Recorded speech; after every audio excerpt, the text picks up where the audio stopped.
If you are on a journey of being a better communicator, it's more than just saying the right words, but it's about introspect, right? And looking at yourself and understanding who you are, and then the deficiencies that we have within ourselves, right? So that we can season our words with grace, so that we can receive words with grace. Right. Does that make sense to you? Absolutely. And I think that's really, really key in being a good communicator is first being aware of your propensities, being aware of your innermost self. Yeah. Does that make sense? Absolutely. And you said something a moment ago is talking about listening, right? And so really, again, being a good communicator, there's this huge task that not only do we learn how to communicate, and you just said it a moment ago, but not in learning to communicate, it's learning to listen. Oh, dude. Have you ever done this? And I'm sure everyone at home or wherever you're watching our show from today has done this, that when you're having a communication, it's happening even right now as we're talking. Yes. You're saying something and I'm thinking about what my response is going to be. Yes. Right. And one thing about hosting this show, it is really teaching me how to be an active listener. Right. And so I want to encourage you that if you're trying to be a better communicator, learn to be a better listener. It's not about your response, but in order to be on that same frequency level, I have to know what you're trying to say, right? And there's a lot happening in your brain because you're trying to decipher what is he saying, how is he saying it, and then what is my response going to be to that? This is LifeTalk Radio.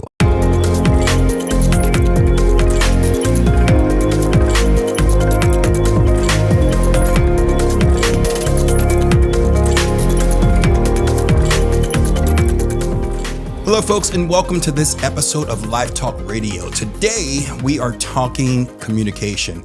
Communication is something that we use in our everyday lives, and I believe it's also something that we can all strive to do a better job at. And today, I have a special guest. He's with me. I'm super excited about that. I'm going to introduce him in just a moment. But first, I just want to say that if LifeTalk Radio is adding value to your life and you are benefiting from our content, do us a favor, hit the like button, share it with as many people as you can, and subscribe to our channel. And today I have a special guest. His name is Alfonso. Alfonso Rojas is in the house. Thank you, Dana, man. You're welcome, my friend.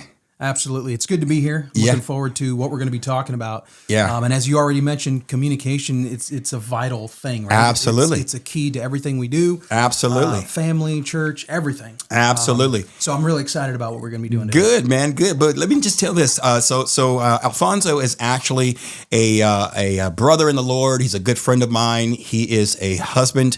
He's a father of 2 children, and he's also an accomplished photographer. In fact, he's responsible for a lot of my images that you've seen in my intro, and we work together quite a bit. And I thought it was necessary to have him on the show to talk about communication. And we're going to go ahead and just get started right into the information. Let me just start by saying this, that John Maxwell says that being a good communicator is a journey. It's not a destination. And that is so true, my friend. So starting the show off, Alfonso, how important is it to have good communication skills? Yeah, so going even back to what you said a moment ago, right? Looking at communication as a journey, I think a lot of times when we look at things in life, we like the instant gratification, right? Yeah. Like I ultimately want to be the best photographer, or I ultimately want to be the best communicator, or whatever it is, right? Like that's I'm going to get you in your goal. mic just a little bit. There you go. Sure.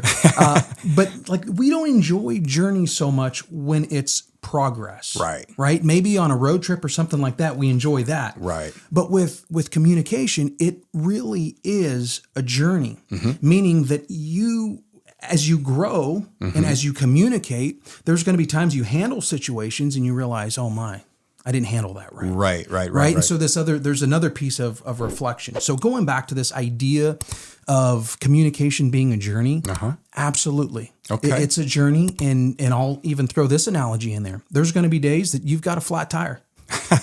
Right? Man, it's so true. It's so true. And that's with everything in life, man.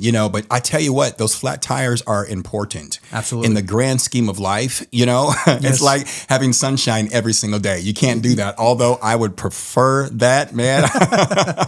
But it's important that you have those flat tire moments because it helps you to be a better person overall, right? And so looking at communication, man, let's start with, where does communication begin for an individual?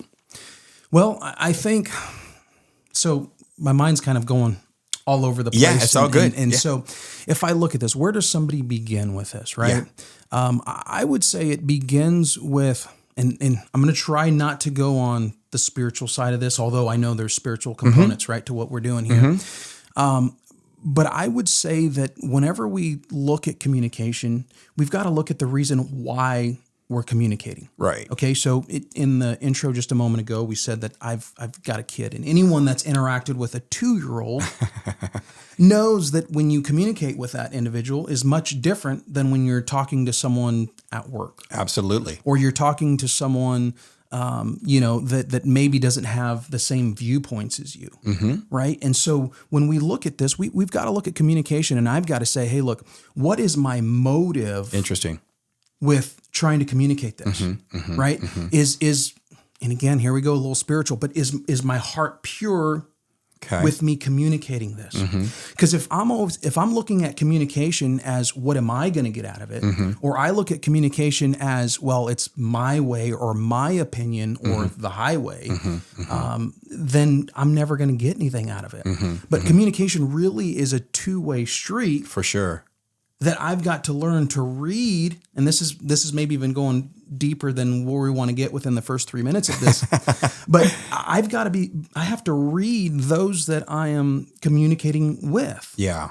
Right? Yeah. I like that, man. I want to put a pin right there just for a second. We're going to come back to that because you said something that really sparked an interest in me. So a lot of times when we are talking to people and we're trying to convey a message, sometimes it's not what we say, but it's how we say it. Right? Absolutely. And so you just talked about, what is the motive of your heart?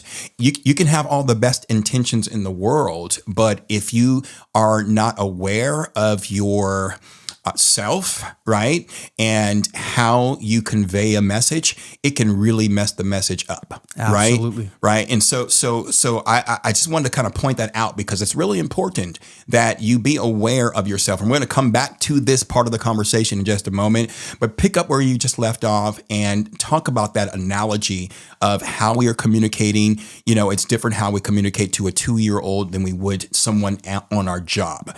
So continue that thought. Yeah, absolutely. So again, those that have dealt with a child know that this it's gradual. Even though this 2-year-old doesn't quite understand everything that I'm going to communicate to him, right, doesn't mean that I should stop this conversation short. Right. There's going to be things that I tell him, one, for his safety, right? And there's going to be other things that I tell him that I know fully that his brain doesn't comprehend all the way, but I know that I need to start imparting these things into him. So that's one side of communication. Okay. Right? Okay. And then...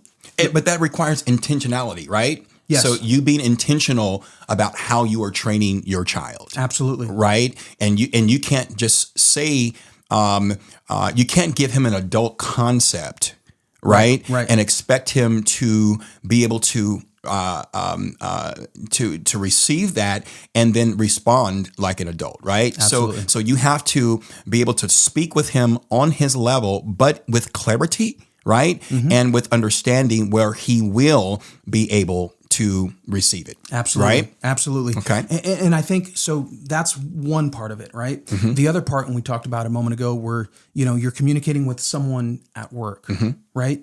There's this level of, you've got to be clear, just like you said, you've got to be clear, you got to be decisive. Right. And I think really in my mind right now, I'm really thinking of leadership. Yeah. Right? Because there's got to be a level of clarity that not just comes here, but comes out of here. Yeah. To say, hey, look, team, guys, whatever it is, this is where we're going. So again, really thinking about this and understanding that communication is definitely a journey. Yeah. I have to be in really it's self-aware. For sure. Right? For sure. And again, I hope I'm not getting too far on this, but again, being self-aware of every situation and every piece of communication or communicating that I get myself involved with, right? It's really taking, hey, look, and again, I don't know that we're really intentional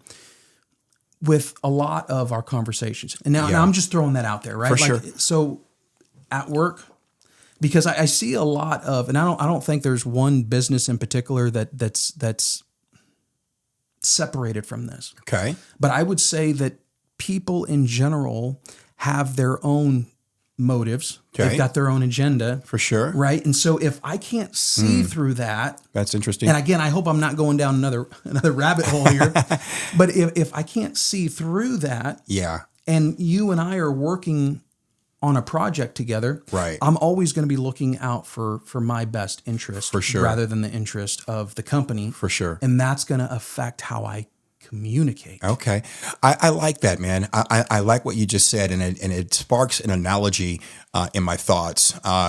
Communication really is about frequency, right? Speaking on the same frequency. If you have two frequencies that are on different planes, right? Even though the initial message is sent out, right? If it's not on the same plane, it's not going to be received well or heard well. Right. So again, going back to what you were saying is being aware, because here's the thing, man, like you said, we all have a motive behind what we want. Right. And a lot of times we get caught in the struggle of trying to get our message across without understanding that there is another side to this conversation. Right. And so looking at communication, let me just read something to you real quick. Again, John Maxwell says this. He says that successful communication helps us better understand people and situations. It helps us to overcome diversities, build trust and respect, and it creates conditions for sharing creative ideas and solving problems, right? But again, going back to what we were just saying, understanding your motive and having intentionality about not only being heard, but hearing. Absolutely. Right? So let's talk about that a little bit more, because it is important that we have a sense of other people and what they feel and even how they communicate, right? So you have to be in control of yourself, be aware of yourself, right? And be in control of yourself of how you say a certain thing, right? Does that make sense to you? Yeah. And as I think about this, we're all emotional beings, right? We feel emotion all day long, and maybe we don't think of communication and emotions kind of running together, but they do. Yep. And I can very easily, and maybe some of us, we could think of somebody that when we get in a conversation with someone, that individual gets our blood pressure up. Right? Absolutely. And we all have those. and that's just the way that they communicate. Yeah. Right? I mean, somebody could come up to you and say the exact same thing. But depending on who said it and how they said it, if you really think of it, I'll try to make this quick, but you think of somebody that you would esteem really high and you have a lot of respect for that individual. They could come to you and they can tell you something that would be very hurtful, that would hurt your feelings for maybe the first hour. I mean, it may even be a first week. Yeah. That really, or a year. Yeah. It's true. It's true. That hurts you, right? And we have to make the choice to say, hey, I know that individual enough that they're only looking at or for my best interest. Okay. And then we can modify our life at that point. However, not the same person, but someone else that we don't have that same level of respect for could come, maybe we don't know them, and they said the exact same thing. That would completely turn us off. That would say, you know what, this person doesn't know what they're talking about. Okay. So why am I bringing all that up? Because a piece of communication, and I believe you said it a moment ago, is building trust. Okay. Right? So in order for you and I to communicate and us to have a, man, if it'd almost be cool to have a whiteboard, but if there's communication, there's so many levels of communication, right? Because for there's, sure. And I wish I knew the technical term. I don't. There probably is a technical term. Yeah. But just within my shallow mind, right, is communication has levels, right? There's surface communication. And then there's that communication where deeper things happen, where we as individuals begin to grow. And all of that happens because we communicate not at the surface, but there's been communication that happened in the past. Does that make sense? Yeah, that makes complete sense. And I like that. In fact, let me just bring something up real quick because it's really cool in lieu of what you're talking about right now. So John Maxwell, I'm reading this book right now, and the title of this book is the 16 Undeniable Laws of Communication, and it addresses that very thing, the levels of communication, right? And I don't want to go off on a tangent of what you were just talking about, but he does address some of those things, right? Because here's the thing, a lot of people are frustrated and they're not receiving from relationships or from peers or from family members or friends or even neighbors because they don't really know how to communicate what they're trying to say, right? And so we'll go back to that emotional communication, but it's really about having a clear message, right? And a lot of times it's good not to communicate from an emotional place, right? Absolutely. Because when you do that, that's when you start saying things that you don't mean. You start saying things that you will regret later on, right? But it's really, and it takes effort. It takes energy to be aware of what you're talking about or what you're trying to say. Right. So when you look at the emotional communication, yes, there are levels of that. So, again, without using the technical terms, give me maybe one or two examples of, communication and communication or communicating through an emotional place. Talk about that just for a second. Yeah. So as you brought that up, my mind quickly went to a time that I had in my life, in my professional career. So within what I do, I've always worked close with operations managers or plant managers, right? And going back to this, and as I was thinking through this, is there was one time in my life that there was a lot of things, right? And I'll try to justify some of my acts. Okay. As we do. But what was going on is as he was noticing there was a trend that was happening, he looked and he said, Alfonso, don't tell me what you're going to do, but show me what you're going to do. Okay. Now that hit hard. Now I hope I'm kind of answering your question here, but that hit hard. If that would have came from somebody I did not respect, that would have been hard to swallow. Now, I really would have had to take in everything that was going on at the time to really validate, is this something true that's really going on or is he just being a jerk? Again, looking at this from someone I value and I respect, I looked at that and I said, okay, I've got to make a change. So going back to what you were talking about just a moment ago, even within his mind, he said, hey, this is going to be a difficult, at least I would think it would be difficult in his mind. I'm going to have a difficult conversation with you, yeah. And I'm going to have to make sure that I'm not just going to drive this on emotion, right? But I'm going to drive this on facts. Okay.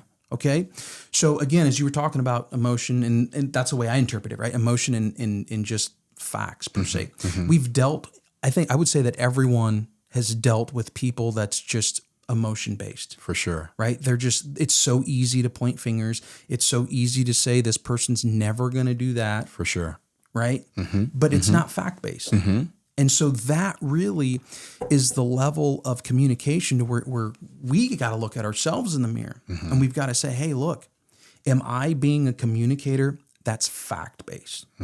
Okay. Am I making sure that I'm not communicating just off of pure emotion. And again, that really is tricky. Yeah, it is, but it really goes back to, again, being aware, right? Right. Here's another thing, man, that I've learned, that if you want to be a better communicator, it really requires being a better listener, right? Because again, based on our propensities and based on our self-talk, we can hear something a certain way and it was not said the way that we heard it. Absolutely. Right. So when I look at this journey of being a better communicator, that's something that I had to really take a step back and look into myself and say, okay, this is my weak area, right? This is an area where I'm sensitive, or an area where I'm insecure. So when a person says something, even if they say it out of love, it draws a certain emotion in me, right? That is probably not the healthiest, because it's my own personal inner self, right? And so going back to what you were just saying, if you are on a journey of being a better communicator, it's more than just saying the right words, but it's about introspect, right? And looking at yourself and understanding who you are, and then the deficiencies that we have within ourselves, right? So that we can season our words with grace, so that we can receive words with grace. Right. Does that make sense to you? Absolutely. And I think that's really, really key in being a good communicator, is first being aware of your propensities, being aware of your innermost self. Yeah. Does that make sense? Absolutely. And you said something a moment ago, is talking about listening, right? And so really, again, being a good communicator, there's this huge task that not only do we learn how to communicate, and you just said it a moment ago, but not in learning to communicate, it's learning to listen. Oh, dude.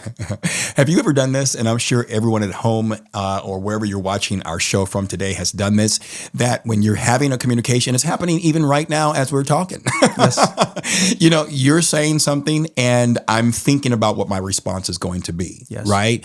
And one thing about hosting this show, it is really teaching me how to be an active listener. Right. And so I want to encourage you that if you're trying to be a better communicator, learn to be a better listener. It's not about your response, but in order to be on that same frequency level, I have to know what you're trying to say, right? And there's a lot happening in your brain because you're trying to decipher what is he saying, how is he saying it, and then what is my response going to be to that, right? Yes. So let's talk about that just for a second. So how do you be a better listener? Stop talking. Stop. I'm sure your wife tells you that all of the time. Talking, right? I mean, it's so true, so you ask how. Yeah. How do you really just, it's something, there's something within us that I think we don't like.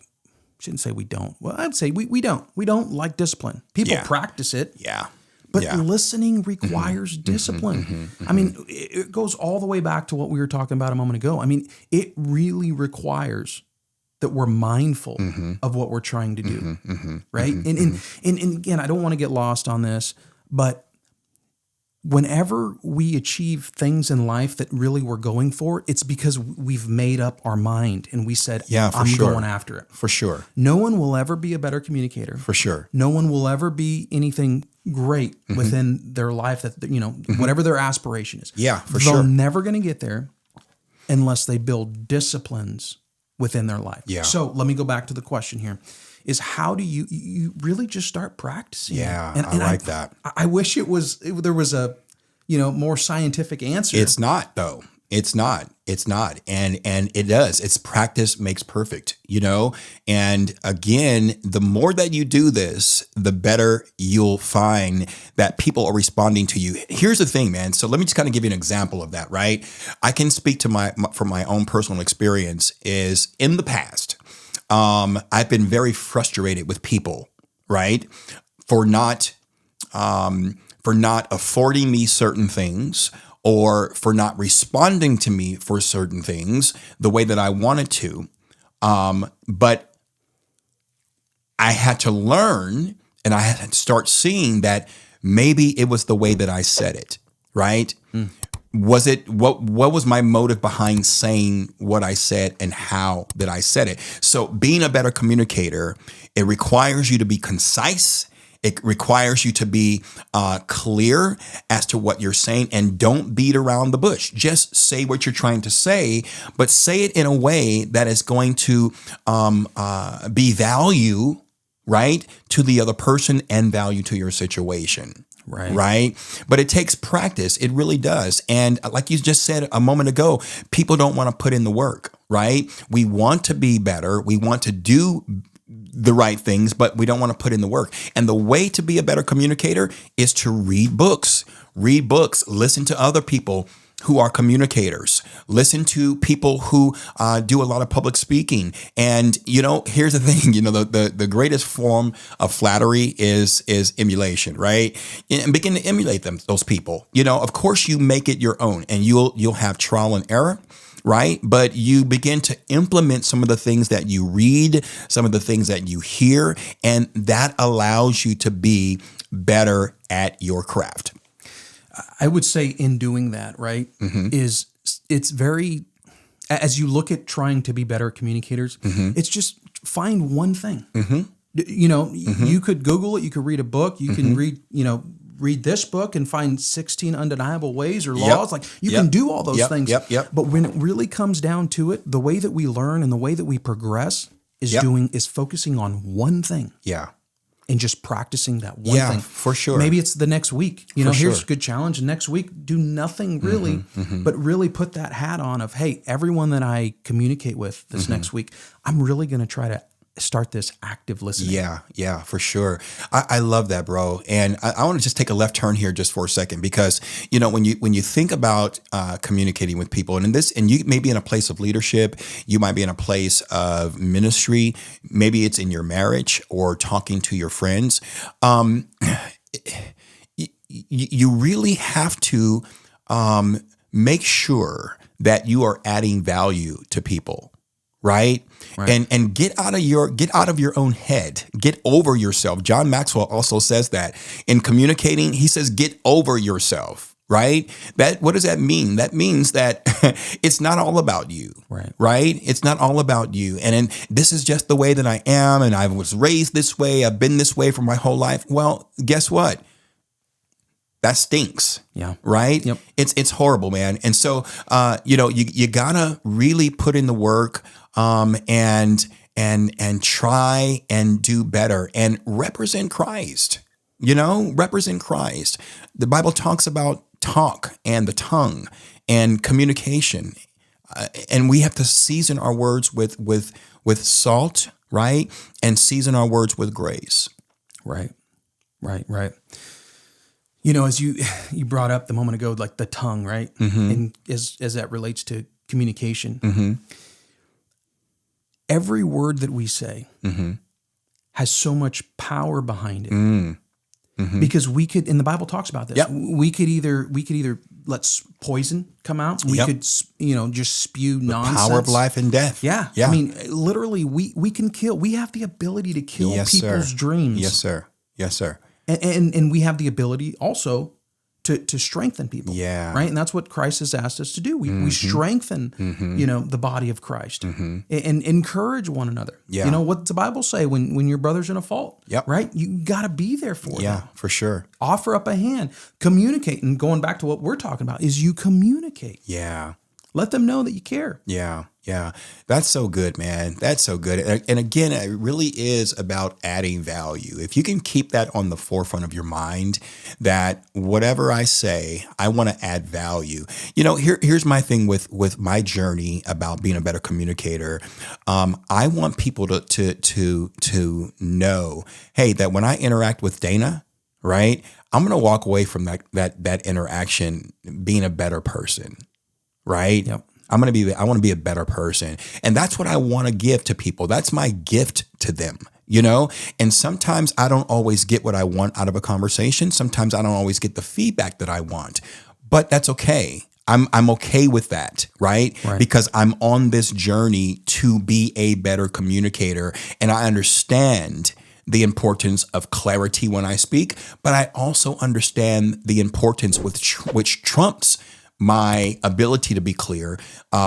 It's important that I'm adding value. And if I can focus on adding value to a person, man, it's going to help my delivery so much. Yep. Right? Yep. It's going to help my delivery so much. And I would say too, I don't know anyone, they're probably out there, that isn't interested in adding value. Oh my gosh, but right? you'd be surprised. Yeah, absolutely. But here's where I'm going with this, is that there's a lot of people out there that truly want to offer value, but within their own mind, they think they can't. You know, there's a lot of people that are like, oh, I wish I had that, or I wish I had that ability. And all of this, it really comes back to, you know what, if you desire, and I know we're speaking about communication, but if you desire to be a better communicator, all of this just sums up with practicing this. Yeah. You know, you do have value. Everyone has value. Everybody has value. But you know what, dude, that's so important that you said that, because a lot of times people cannot give what they don't have. Absolutely. Right? And a great number of people, a majority of the population, don't see the value in themselves. Right? And so if you don't see value in yourself, it's difficult to add value to others. Right? Yeah, absolutely. But again, it's really going inside yourself, that introspection. Is that a word? Can be. That is our new word. Introspection. But going within yourself and really seeing the value in yourself, but seeing the value in other people. You know, what is? Let's talk about some of the negative things of communication. What is it not healthy to do? Let's do this one. Let's use this. How about being accusatory when we speak? Absolutely. Talk about that. Yeah. So, there's always, and can I use the word critical? Because I think that's kind of the same thing, right? Listen, on LifeTalk Radio, you can use it whatever you want. You can jest about it, whatever you want, within context. Right. And so, critical, right? Yeah. No one likes being around critical people. Yeah. What does that do? Oh, dude, that's so good. Yeah. No one, and that's all part of communication. Yeah. Yeah. Right? Yeah. And the sad thing is, most people that are critical, they've already lost their ability to look at themselves and say, hey, I'm being critical right now. Yeah. I mean, I'll be honest. There's times, you know, I'm driving with my wife and I'll say something and immediately, boom, it's like, okay, that's being a little too critical. Right? Yeah. And that's just the reality of it. Yeah. Like, we're all designed in a way to see things in a critical way. That's what elevates us. Yeah. Yeah. But at the same time, when you're so critical, oh, dude, always. that's all you see. That's your only lane. Yes. That's your own. Here's the thing about being critical and about being accusatory is people will tolerate you, right? Because you may have something else to give. Maybe you have a great sense of humor, or maybe you are just, you know, I don't know, maybe what another emotion is, or, you know, character trait, but people will tolerate you, you know, because maybe they just love you. That's just that person. But they'll tolerate you without value. Yeah. Right? That's a good point. Right? They'll tolerate you, but they won't value you. And when you're always living in that place of cynicism, that's a good word. Yeah. Right? You're always living in that place of cynicism and you're critical about everything. Man, it bleeds out of your pores. And if you notice, people, they avoid you. You know, they avoid you, or you're going to attract the kind of people who are always critical, right? Yep. And so those conversations, they never go anywhere. It's just criticize. Right. So that's one thing. You know, don't be critical. Right. Think positive. Think up. You know, even about bad situations, find the silver lining. You know, I want to put a pin right there and just remind me to talk about our self-talk. Okay. Bring that up in just a moment. So going back to this, taking the pin out, being accusatory. You know, I have found in my personal life over the years that being accusatory is like salt in a wound. Right. So when you're communicating with folks, even if you are valid in what you are saying, when you start accusing people, it automatically shifts the frequency of the conversation and the communication stops. Now, the words may keep going, but the communication stops. Talk about that and what you think about that just for a moment. So, and at least from and you can kind of point me in the right direction if I get off on this. But it's like, as you look at this, right? I mean, you brought up the frequency thing, right? There's a level that you and I can communicate, and we are communicating. But if I get into that vein, that frequency, whatever word you want to use, of it being critical, immediately right off the bat within our conversation, it's not productive anymore. Right. So at that point in time, our frequencies have separated. Our communication is continuing, or my speaking is continuing, but there's no depth that's happening. It's all at the surface, and really it's all for nothing at that point in time, because I'm just communicating, and the value has now been lost. Right? Okay. Does that make sense? It does. So do you think that being accusatory and being critical are the same, or do you think they're different? Well, you said something a moment ago that I thought was interesting, and that was the fact that just because we think or we know it's a valid reason. So if we're being accusatory, so let's talk about being accusatory. Okay. I am accusing you. Yeah. I can accuse you and it not be a fact. Right. Okay. Right? Right. So I can just accuse. Now, I would say they're a little bit different, but now when I'm being critical of you, this is something that I physically seen. And now I'm being critical of your actions. Now, I can be critical for a few reasons. I can be critical because I really care, and I want you to elevate, or I can be critical because I'm jealous of what you're doing. Interesting. Okay. That's good. I'm just trying to think maybe of another word that we can use that in those two instances. Critical and critical or or evaluating. No, that's not a good word. Evaluating? Evaluate. Oh, okay. Evaluating.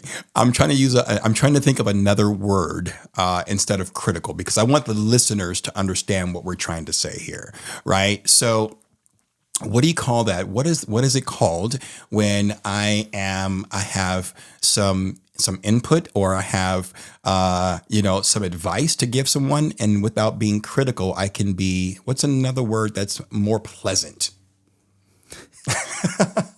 More pleasant. That's more pleasant than being critical. Opinionated. Oh, that's bad, bro. You don't want to use that. Drawing a blank here. Yeah, so am I.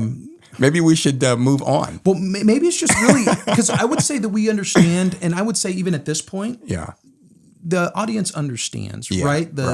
And leave a comment and let us know what the word is. Yeah, that is a great idea. Yeah, do me a favor and put in the comments what word we are trying to figure it out. It's really long. Yeah, and it's hard to pronounce. It's hard to pronounce.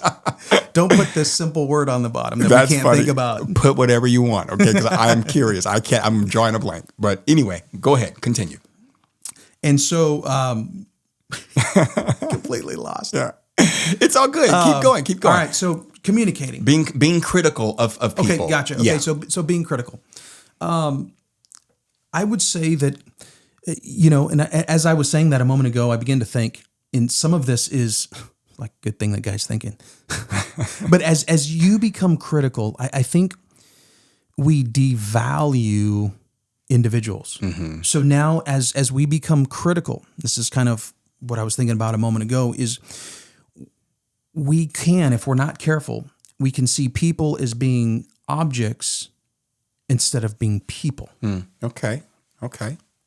And so like it. Again, if I'm just super critical all the time, I'm seeing objects. Right. But what does it mean when I see people? What does it mean when we see people? It means we see them as, a father, as a wife, as a brother, as a dad, as a mom. What we see them as individuals, and this can even circle back to just our whole idea of communication, is when I see people as people, it does put value on the way that I communicate. Yeah, and I think we're saying the same thing. And just, here's the thing. So for our listeners, we're talking about being a better communicator, right? And bettering your communication skills. And so what we're talking about now is some of the things to avoid when you are communicating, because again, it's going to stifle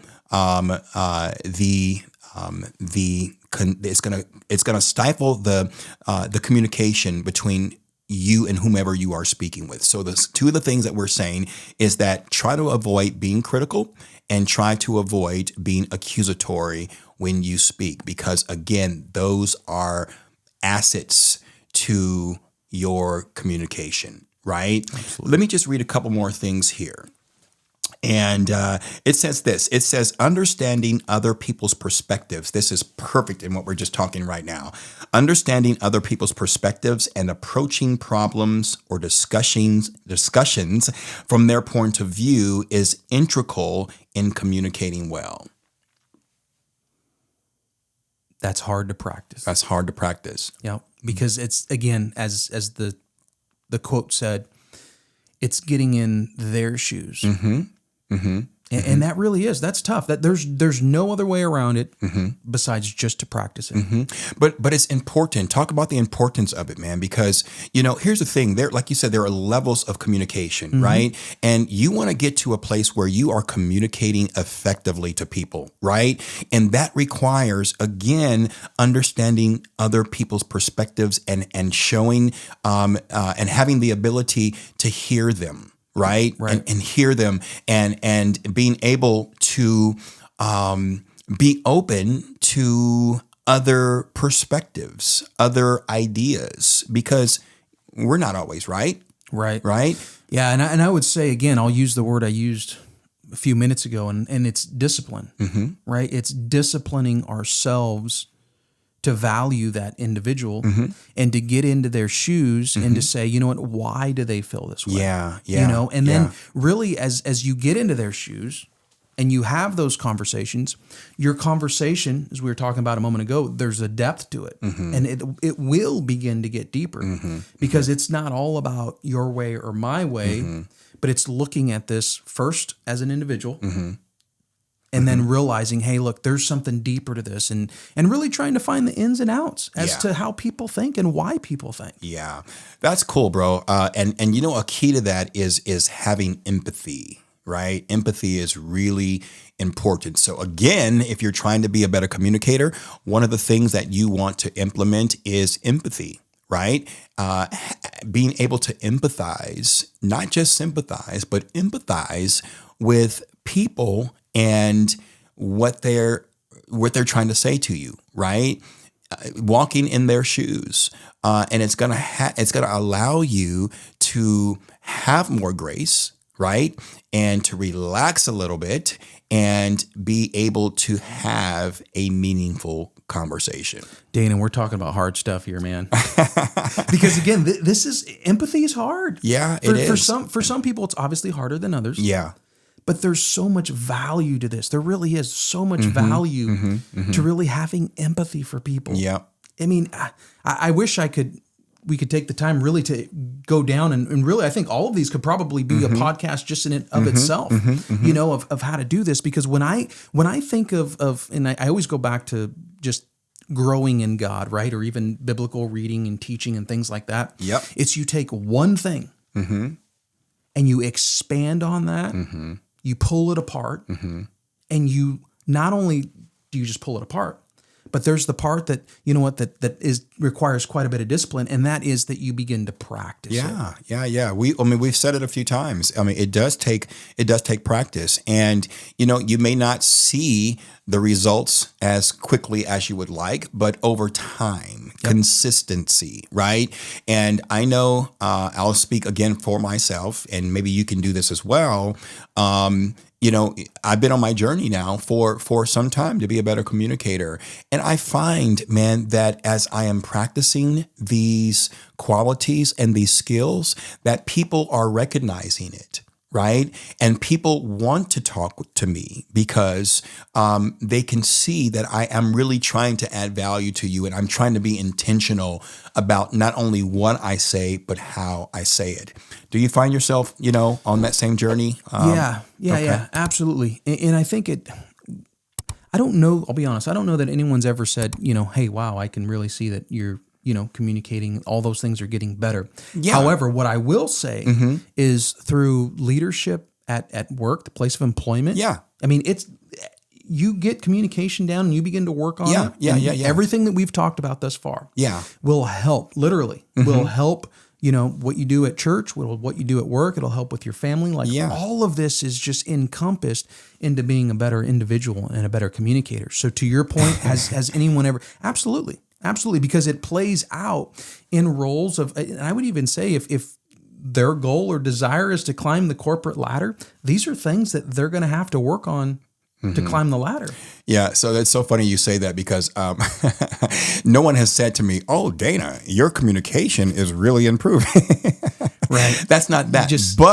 But you can see the reactions, right? You can read the body language, and people. I'm finding that people. I'm walking away from conversations saying, "Wow, that was great. That was good. I was heard, right? And I heard, yes, right. So you may not."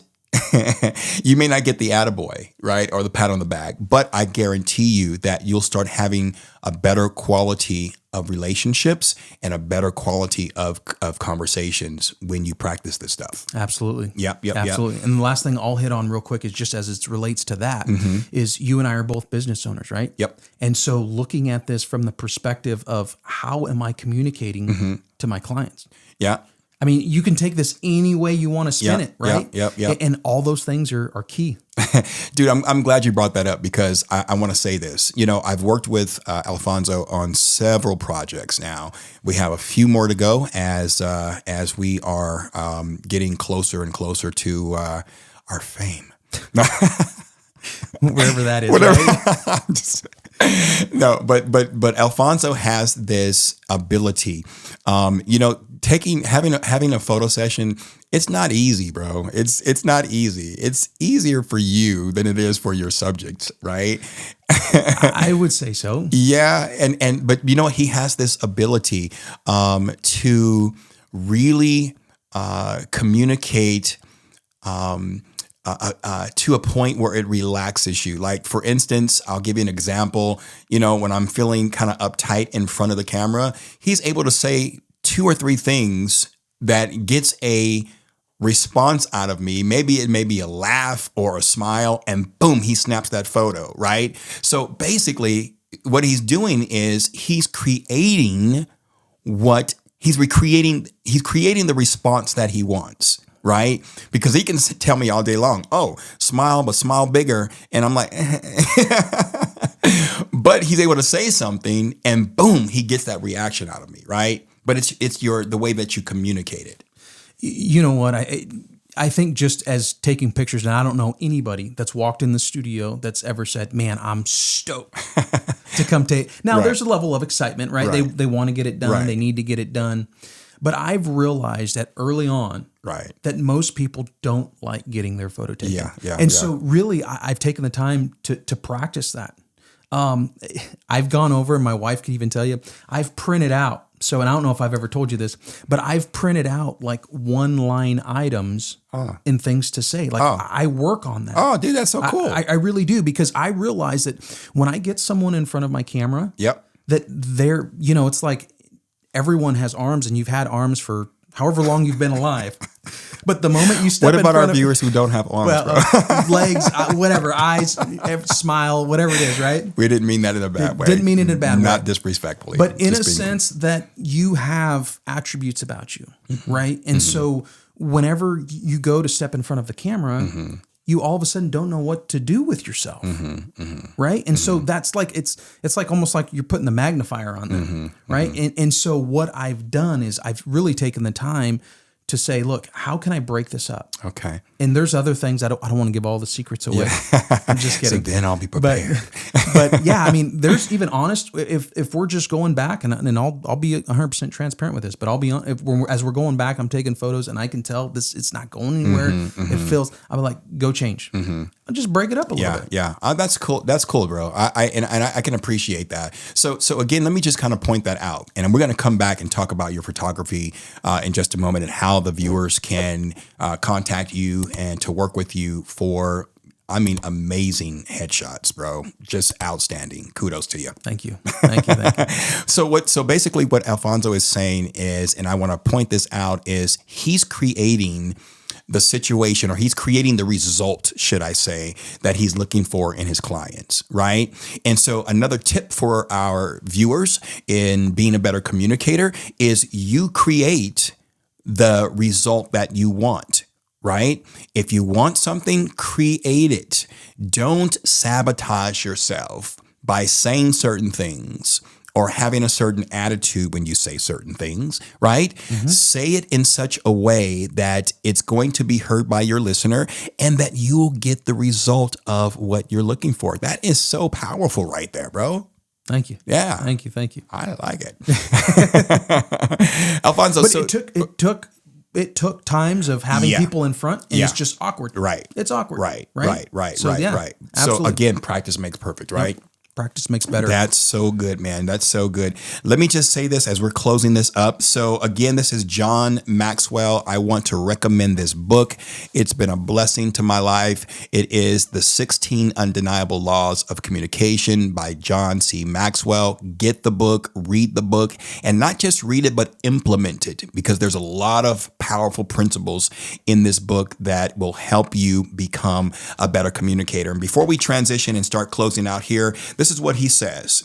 And we talked about this earlier. He says, a good communicator knows themselves, connects with themselves, accepts themselves. Man, that's been a tough one for me.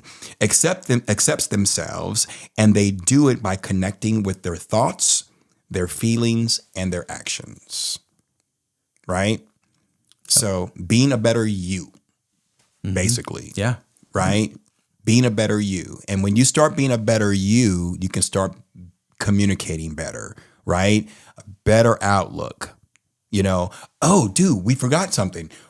I asked you to remind me and you did not do it. Our self-talk. We can't end the show without talking about our self-talk and how we communicate to ourselves, right? Yep. So let's talk about that just briefly. How important is it that your self-talk be healthy and positive towards or to your self-image? Yep. Talk about that just for a second. Yep. So where do I start on this? I've spent a lot of time working with the kids, youth age, right? And I would say that, just kind of building on the story real quick, and I'll do it quickly. But the idea of negative talk is so toxic. And unfortunately, I wouldn't say it happens only, because I know it doesn't, but it's so unfortunate when it happens to kids and to teens, because you see them as individuals that have so much potential. You see them as people that could do great things, but it's just because their inner talk with themselves, and typically, unfortunately, that's fueled by nonsense that someone else has given them, or the media, things they're seeing on the internet, right? And they have this interpretation of what they think for sure they should look like, for sure, right? And so, and it's not just look like, but think like, be like, talk like. And so it's bad, because then you're stuck in this cycle of never wanting to try anything, because within yourself, everything is so negative.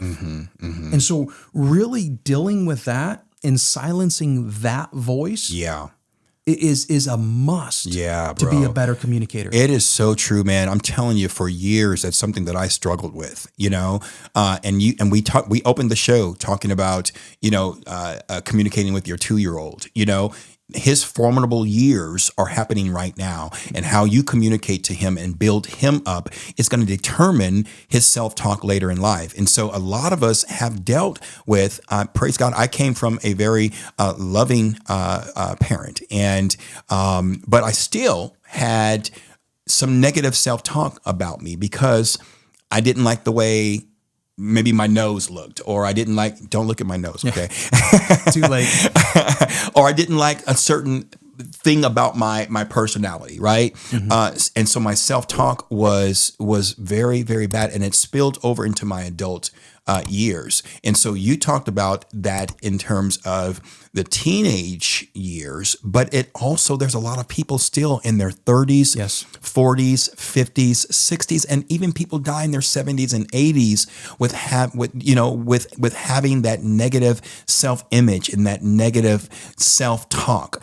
What you say to yourself matters, and what you say to yourself determines your outlook on life, right? And so it's important that we say this, because you cannot be a better communicator until you're communicating with yourself more positively. Absolutely. Right? Absolutely. Do you agree with that? I full-heartedly agree with that. Right. And there's even self-help books that are out there. I mean, and you may have, I'm sure you've seen them, heard them, but and again, I won't say that I wholeheartedly agree with this. Yeah. But I mean, they go as far as to walk in front of the mirror and to. Dude, I've done it, bro. And if that's what, and I'm glad that you're bringing that up and you've done it, because if that's what people need, then do it. Yeah. You know, I think what stumbles us or stalls us or prevents us from growing, and I'm trying to just keep it with communication. But what really prevents us from doing that is all of these negative thoughts that we have within our mind, and we can't let them go. Bro, you know what? As you were saying that and we're having this conversation, I literally just had a wave of emotion from, I won't pinpoint it to an exact time, but just a season of my life where I literally had to look myself in the mirror. I mean, eyeball to eyeball, and pick myself up by the bootstraps and change my self-talk, right? Because, man, when you have a negative self-image, you're no good to anyone, right? And it's evident in the way that you speak. So that's why this is important that we have this part of the conversation, because what you say to yourself, again, it's going to determine the trajectory of your life, right? Yep. And so here's the thing, we are created in the image of God. And even if you have a bad attitude, even if you only have one ear, even if you are poor and destitute on the street, you are still made in the image of God. And a way that I had to get over that, bro, is I had to understand how God saw me. He didn't see me in my flaws. He didn't see me in my failures. And believe me, I have a lot of both of them still today, right? But he saw me through the eyes of love and the eyes of grace. And so I had to look myself in the mirror and tell myself, Dana, you're a good man. Dana, you're a kind man.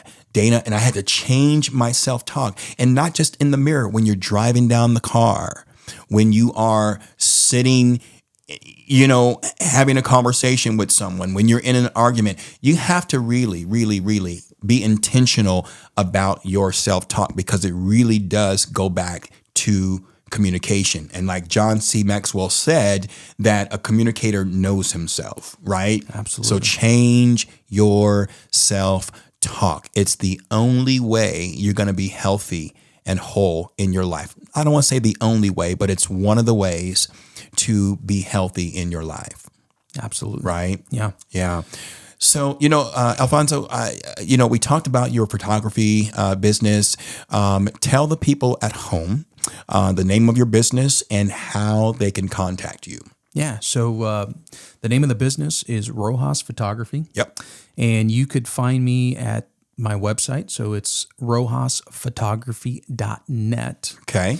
And right now I'm actually on LinkedIn, pretty active. Yep. But I'm on Instagram, Facebook, and it's Rojas Photography. Okay. But I would say, again, LinkedIn is the place that I'm on the most right now. Okay. So you can find him on LinkedIn. You can find him on his personal website, correct? Yep. And I tell you, folks, contact this guy, connect with him. He does outstanding work. Go to his website, check out his images. If you need images for family, if you need it for business purposes, or you just want to have one to hang on your wall. Seriously, this guy does amazing work. Alfonso, I really appreciate you being a part of the show, man. This has been special to me. Okay.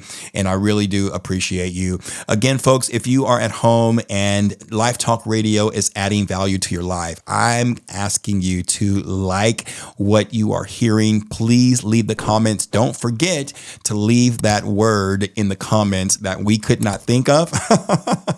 I'm really curious to see how many words that we get, and subscribe. Please share this with as many people as you know, your friends, your family, coworkers, church family, your neighbors. The list goes on and on and on of who we want you to share this with. All right, guys, thank you so much for tuning into this episode of LifeTalk Radio, where we are adding value to your life, and we are giving you valuable insights and actionable strategies to be the best that you can be. Have a great day.